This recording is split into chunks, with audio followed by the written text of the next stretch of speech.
हेलो दोस्तों, स्वागत है आपका मेरे YouTube चैनल पे। तो आज हम करेंगे क्यूट महादेव जी की ड्राइंग। तो इसके लिए एक A4 साइज का पेपर ले रहा हूँ, एक पेंसिल और एक स्केल ले रहा हूँ। तो पेज के चारों तरफ एक एक इंच छोड़कर मार्क कर लेंगे।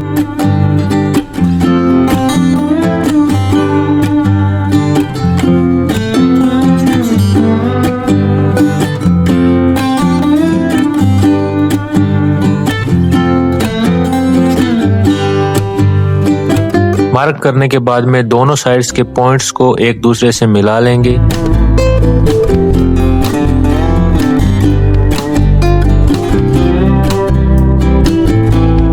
इसके बाद में नंबरिंग करेंगे, ऊपर 1 से 8 तक और नीचे 1 से 11 तक। इसके बाद में रेफरेंस फोटो को अच्छे से ऑब्जर्व करके आंख से ड्राइंग बनाना शुरू करते हैं।